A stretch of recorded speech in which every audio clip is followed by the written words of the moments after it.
जैन को कोर्ट में पेश किया गया और पीयूष के ठिकानों से 257 करोड़ कैश जब्त किए गए हैं और अब भी लगातार जो ये कार्रवाई है वो जारी है और अब तक करीब 257 करोड़ रुपए कैश जब्त किया गया है।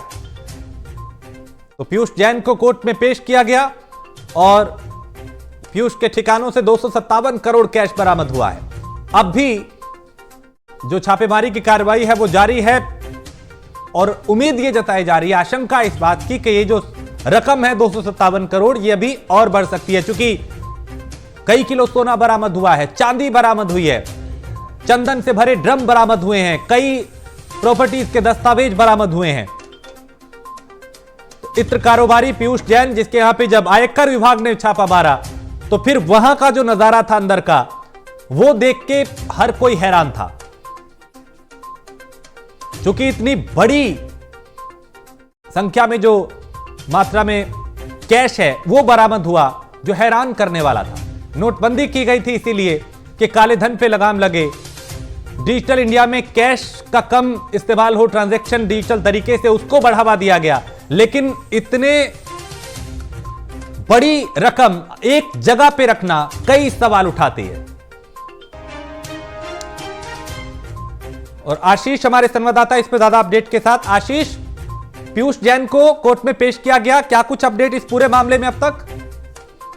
जी राजेश, मैं बता दूं, पहले हाईलाइट में मेडिकल जांच हुई है, उर्सुला में कोविड की जांच हुई है, अब MS7 कोर्ट में इन्हें पेश किया गया है। निश्चित तौर पर जो DGGI की टीम है, GST टीम है, वो उन्हें रिमांड पे लेने की कोशिश करेंगी, क्योंकि जो जिस तरह से नकदी 257 करोड़ की अभी सामने आई है और जिस तरह से अभी भी छापेमारी चल रही है, 125 किलो सोना बरामद किया जा चुका है। अभी भी कन्नौज में मशीनें मंगाई गई हैं, 3 मशीनें अभी गई हैं जो 100 नहीं 400 एक साथ नोट गिनेंगी, तो निश्चित तौर पर जो नकदी है, करेंसी, वो भी अभी बढ़ सकती। दूसरी जो चाबियों का गुच्छा मिला है, 300 चाबियां जिसमें हैं और उनका जो क्या यूज होता था वो बड़ा गुत्थी सुलझाने के लिए उन्हें रिमांड पे पीयूष जैन को लेने की कोशिश करेंगी जांच एजेंसियां, उसके बाद ये खुलासा होगा। निश्चित तौर पर अभी भी कार्रवाई कन्नौज में चल रही है और कुछ ठिकाने ऐसे जो प्रॉपर्टी में इन्वेस्ट को लेकर जो अभी सूत्र के हालत खबर आ रही कि दुबई में भी जो प्रॉपर्टी बनाई थी पीयूष जैन ने,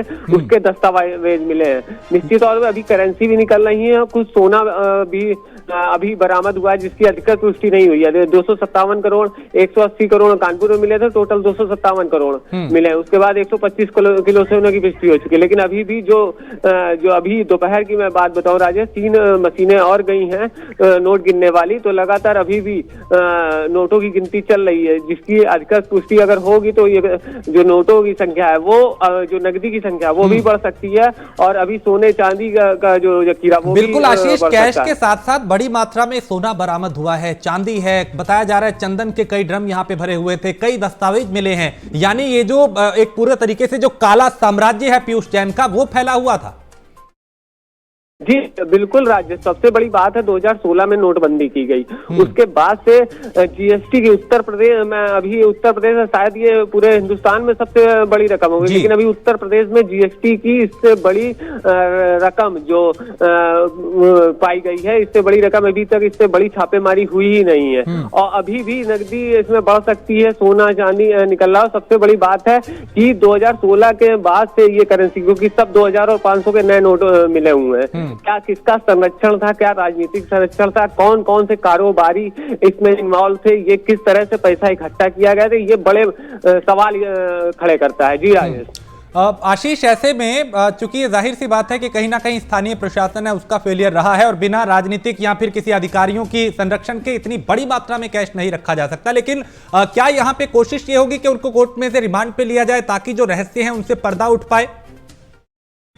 बिल्कुल राजेश, ये बहुत जरूरी हो जाता है, जो इतना बड़ा साम्राज्य बनाया हुआ था पीयूष जैन में, और निश्चित तौर पे जो जांच एजेंसियां चाहे DGGI की हो, GST की टीम है, वो उन्हें रिमांड पे लेना चाहेगी, क्योंकि रिमांड के बाद कई गुत्थियां सुलझेंगी। जो चाबियों का गुच्छा मिला है उस पे अलग अलग पेन का कलर किया गया है, वो किस तहखाने की थी, किस अलमारी में क्या रखा है, कहीं ना कहीं वो कोड छुपा हुआ है उसमें, जो जांच टीमें हैं वो शंका कर रही है, तो उसकी भी जांच होगी। दूसरा जो प्रॉपर्टी के दस्तावेज सामने आ रहे हैं उसमें किस तरह से इन्वेस्ट किया गया है। दूसरा पीयूष जैन को रिमांड ली जाएगी और उनसे पूछताछ होगी तो निश्चित तौर पर जो कारोबारी है कहीं पॉलिटिकल टच तो नहीं, दूसरा विधानसभा 2022 के चुनाव में कहीं ये पैसा उसमें ना इस्तेमाल किया, तो कई बिंदुओं पे जांच करेगी और पीयूष जैन को रिमांड लेने के बाद कई चीजें और खुल के सामने आएंगी। जी राजेश। और आशीष, दूसरी तरफ अगर बात राजनीति की करें तो अब ये पूरा जो मामला है वो कहीं ना कहीं राजनीति से भी ओतप्रोत दिखाई दे रहा है, क्योंकि मुख्यमंत्री को भी हम सभाओं में सुन रहे हैं, वो भी विपक्ष पे इसको आधार बना के निशाना साध रहे हैं। तो क्या चुनाव से पहले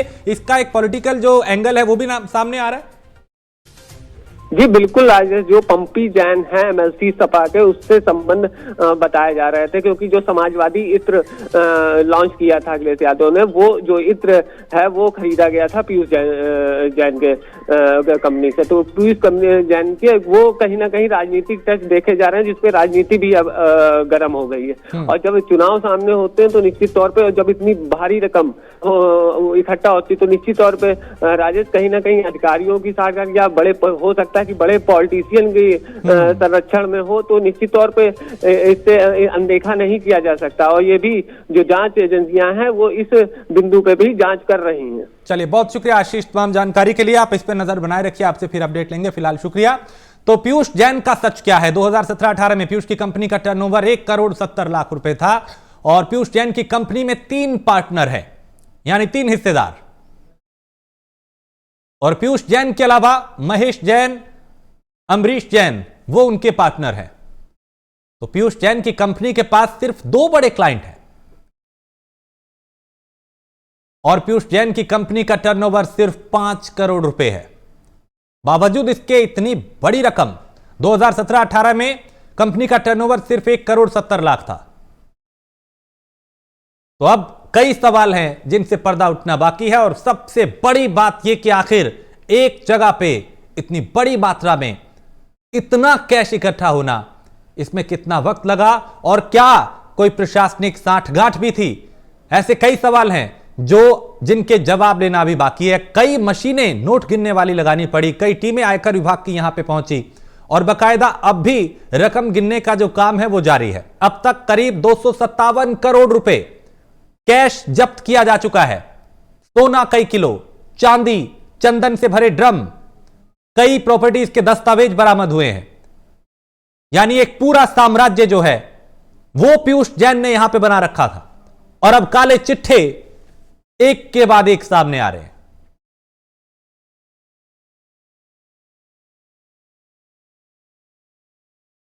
तो पीयूष जैन को कोर्ट में पेश किया गया है और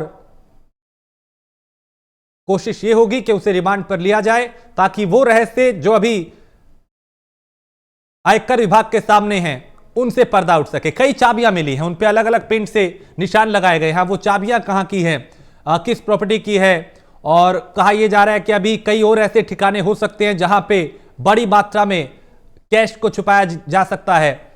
और कई ऐसे दस्तावेज मिले हैं जहां पे अलग अलग जगह पे कई प्रॉपर्टीज की भी बात की जा रही है। तो ये एक ऐसा मामला है जो इस वक्त पूरे देश में चर्चा का केंद्र बना हुआ है। तो आखिर कैसे उत्तर प्रदेश के कानपुर में एक जगह पे इतनी बड़ी रकम इकट्ठा हुई?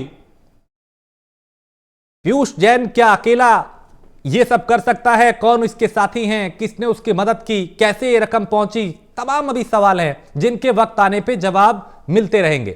तो ये अलग अलग तस्वीरें हैं उसी मामले की। चूंकि आयकर विभाग की जब टीम पहुंची तो बकायदा नोट गिनने की मशीनें लेके यहां पे पहुंची और फिर अंदर का जो नजारा है वो भी आप अलग अलग एंगल से देख पा रहे हैं। तो पीयूष जैन को कोर्ट में पेश किया गया और अब भी जो छापेमारी अभियान है वो जारी है और संभावना ये जताई जा रही है कि जो आंकड़ा सामने आया है ये रकम अभी और बढ़ सकती है। अब तक करीब 257 करोड़ कैश मिला है, लेकिन जिस तरीके से नोट गिने अब भी जा रहे हैं, संभावना यह कि ये और रकम बढ़ेगी। कई प्रॉपर्टीज के दस्तावेज मिले हैं, कई किलो सोना मिला है, चांदी बरामद हुई है, जमीन के दस्तावेज मिले हैं और अभी कई रहस्य हैं जिनसे पर्दा उठना बाकी है, जिनके जवाब टीमों को यहां पे लेना है।